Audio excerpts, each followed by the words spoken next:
இது மகிமை நேரம். உம்முடைய கர்த்தரும் இரட்சகருமாகிய இயேசு கிறிஸ்துவின் இடைநேற்ற நாமத்தினாலே மகிமை டிவி நேயர்களை நான் வாழ்த்துகிறேன். மகிமை நேர நிகழ்ச்சியின் மூலமாக உங்களை சந்திப்பதிலே நான் மகிழ்ச்சி அடைகிறேன். பிரியமானவர்களே, இந்த நாட்களிலும் தேவனுடைய இரக்கத்தை குறித்து நாம் தியானித்து வருகிறோம். தேவன் இரக்கத்தில் ஐஸ்வர்யமுள்ள தேவன். ஆனால் யார் மேல் இரக்கமாய் இருக்க சித்தமாய் இருப்பேனோ அவர் மேல் இரக்கமாய் இருப்பேன், யார் மேல் உருக்கமாய் இருக்க சித்தமாய் இருப்பேனோ அவர்கள் மேல் உருக்கமாய் இருப்பேன் என்று சொல்லியிருக்கிறார். அப்போ அவருடைய இரக்கத்தை நாம் பெற வேண்டும் என்றால், எல்லாரும் தேவன் என் மேல் இரக்கமாய் இருக்க வேண்டும் என்று நாம் விரும்புகிறோம்.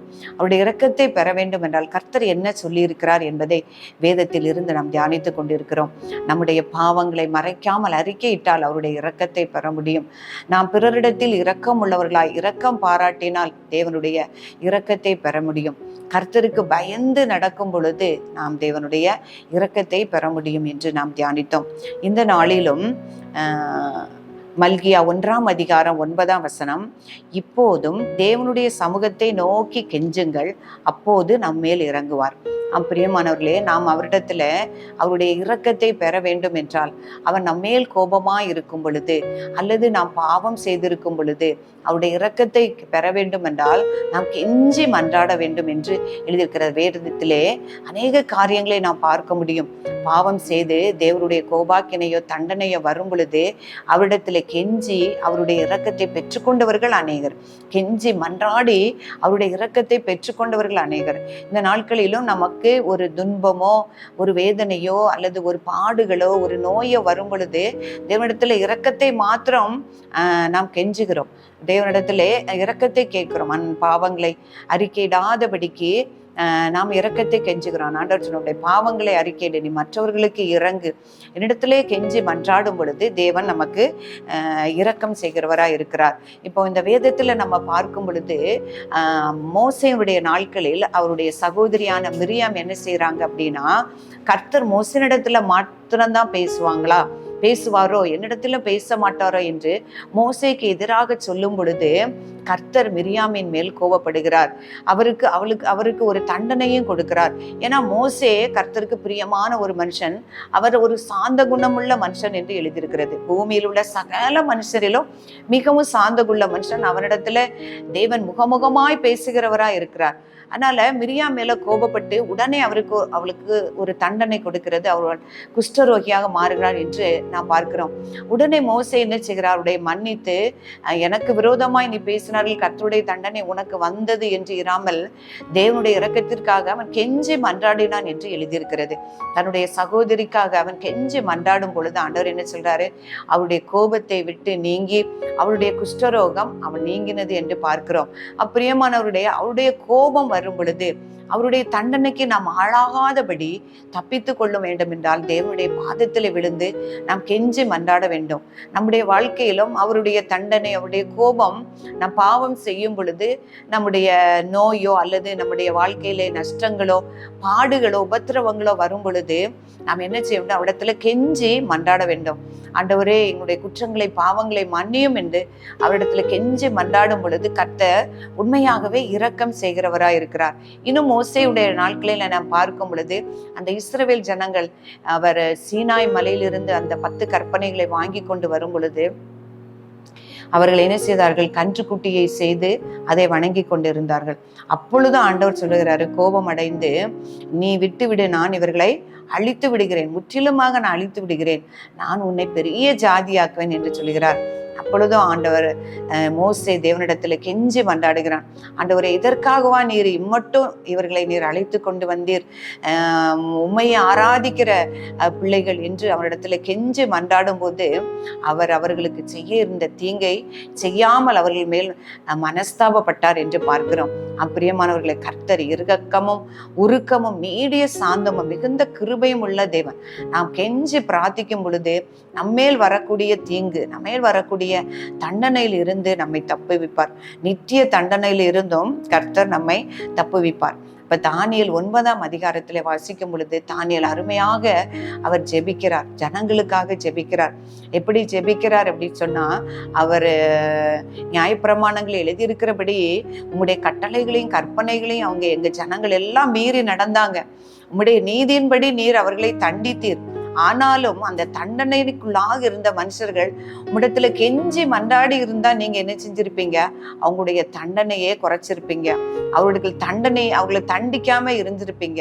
அவங்க ஆனா கெஞ்சி உம்மிட்ட மன்றாடல. ஆனா இன்றைக்கு நான் இடத்துல கெஞ்சி நிற்கிறேனப்பா, நான் உம்மிடத்துல கெஞ்சி மன்றாடுகிறேன், என்னுடைய ஜெபத்தை நீ கேட்டுறணும் அப்படின்னு சொல்லி விண்ணப்பம் பண்றாரு. பாருங்க, தானியேல் 9ஆம் அதிகாரத்துல நான் 10ஆம் வசனத்திலிருந்து வாசிக்கும் போது, எங்கள் தேவனே, நீர் உமது அடியானுடைய விண்ணப்பத்தையும் அவனுடைய கெஞ்சுதலையும் கேட்டு, நான் உம்மிடத்துல கெஞ்சி கேட்கிறேன்ப்பா, நீர் இந்நாள் வரைக்கும் இந்த ஜனங்கள் உம்மிடத்துல கெஞ்சி கேட்கல, ஆனாலும் அவங்க தண்டிக்கப்பட்டாங்க, சிறைப்பட்டு வந்துட்டாங்கப்பா. ஆனாலும் நான் உம்மிடத்துல கெஞ்சி கேட்கிறேன், இந்த பாழாய் கிடக்கிற உம்முடைய பரிசுத்த ஸ்தலத்தின் மேல் ஆண்டவனின் நிமித்தம் உம்முடைய முகத்தை பிரகாசிக்க பண்ணும் அப்படின்னு சொல்லி கெஞ்சுறாரு பாருங்க. ஆனா இதுல என்ன எழுதப்பட்டிருக்கிறான்? வேண்டுதல் தொடங்கின பொழுதே அவனுக்கு பதில் கிடைத்தது. காபிரியேல் தூதர் மூலமாக ஆண்டவர் என்ன சொல்றாரு? அவனுக்கு பதில கொடுக்கிறாரு. உருகி ஆண்டவரத்துல கேட்கிறாரு, ஆண்டவரே, உம்முடைய இரக்கத்திற்காக நான் கெஞ்சுகிறேன், எங்களுடைய நீதியின் அல்ல, எங்களுடைய நீதியை அல்ல, உம்முடைய மிகுந்த இரக்கங்களையே நம்பி எங்கள் விண்ணப்பங்களை உமக்கு முன்பாக செலுத்துகிறோம்னு சொல்றாரு. அப்ப இந்த மாதிரி ஜெபந்தான் நம்முடைய வாழ்க்கையில வேணும். ஆண்டவரே, என்னுடைய நீதி நிமித்தம் அல்ல ஆண்டவரே, இந்த உபத்திரவமோ, இந்த வேதனையோ, இந்த தண்டனையோ, அல்லது இந்த ஒரு உம்முடைய கோபமோ எங்கள் மேல் வராதபடிக்கு இடத்துல நாங்க கெஞ்சுகிறோம்ப்பா. எங்களுடைய நீதி நிமித்தம் அல்ல, உம்முடைய இரக்கங்களை முன்னிட்டே நாங்க கெஞ்சுகிறோம் அப்படின்னு ஆண்டவரத்துல கெஞ்சும் பொழுது ஆண்டவர் கண்டிப்பாக இறங்குவார். அதான் ஆண்டவர் தானியேல் சொல்றார், அவரிடத்துல மன்னிப்புகளும் இரக்கங்களும் உண்டு. ஆண்டவரே கேளும், ஆண்டவரே மன்னியும், ஆண்டவரே கவனியும் என்று அவனிடத்துல உருக்கமாக அவன் மன்றாடி ஜெபிக்கும் பொழுது, அந்த அதில் எழுதப்பட்டிருக்கிற அவர் ஜெபிக்கும் பொழுதே அவருக்கு பதில் கிடைத்தது. அவர் தூதன் மூலமாக அவருக்கு உண்டான பதிலையும் அந்த ஜனங்கள் அந்த சிறையிருப்பிலிருந்து மீட்டு கொள்ளக்கூடிய ஒரு கட்டளையும் பிறந்தது என்று நாம் பார்க்கிறோம். அதே போல நினிவே பட்டணத்து ஜனங்கள் மேல தேவன் கோபத்தை தீர்க்கதரிசி மூலமாக தெரியப்படுத்துகிறார். என்னுடைய கோபம் அந்த ஜனங்கள் மேல் இருக்கிறது, நான் அந்த ஜனங்களை நான் தண்டிக்க போறேன் அப்படின்னு சொல்றாரு.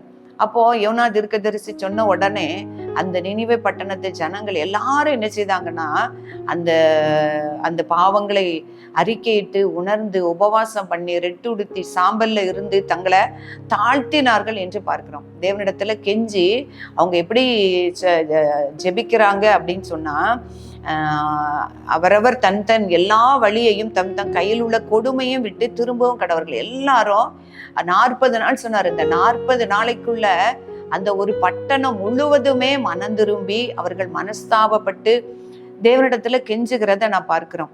யாருக்கு தெரியும், அழிந்து போகாதபடிக்கு ஒருவேளை தேவன் மனஸ்தாபப்பட்டு தம்முடைய உக்கிர கோபத்தை விட்டு திரும்பினாலும் திரும்புவார் என்று சொல்ல சொன்னான் என்று பார்க்கிறோம். பாருங்க, அவர் இறங்குனாலும் இறங்குவார், நம்ம தாழ்த்துவோம், நம்ம இடத்துல கெஞ்சி கேட்போம் அப்படின்னு அவங்க முன் வந்ததுனால தேவன் அவர்களுடைய மன்றாட்டை கேட்டு என்ன சொல்றாரு, அவங்க மேல் மனஸ்தாபப்பட்டு அவங்களுக்கு வர இருந்த தீங்கு வராதபடி காத்து கொண்டார் என்று பார்க்கிறோம். பிரியமானவர்களே, இந்த நாளிலும் அப்பா நம்முடைய மன்றாட்டை கேட்கிற தேவன், செவி கொடுக்கிற தேவன், நம்மளிடத்துல கெஞ்சி அவருடைய இரக்கங்களுக்காக கெஞ்சி நிற்கும் போது ஒவ்வொருவருக்கும் அவர் இறங்குவார். நம் ஜெபிப்போம். கிருபை நிறைந்த எங்கள் அன்புள்ள தகப்பனே, உம்மை துதிக்கிறோம் அப்பா.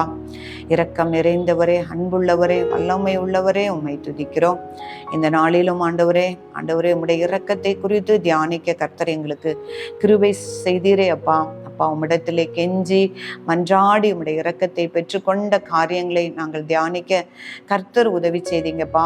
இந்த நாளிலும் நாங்களும் ஆண்டவரே எல்லா சூழ்நிலையிலும் ஆண்டவரே உம்முடைய சமூகத்தை நாடி உம்மிடத்திலே கெஞ்சி மன்றாடி அப்பா உம்முடைய இரக்கங்களை பெற ஒவ்வொருவருக்கும் நீர் தகுதியையும் கிருபையும் நீர் கொடுக்கும்படியாய் ஜெபிக்கிறோம் சுவாமி. ஆண்டவரை கேட்டுக்கொண்டிருக்கிற ஒவ்வொருடைய உள்ளத்திலும் அப்பா உம்முடைய இரக்கம் கிடைக்க அப்பா உம்மிடத்திலே கெஞ்சி மன்றாடக்கூடிய கிருபையை நீங்க கொடுங்கப்பா.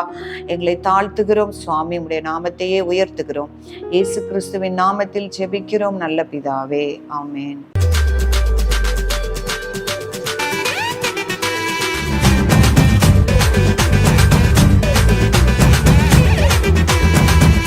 மகிமை மகிமை மகிமை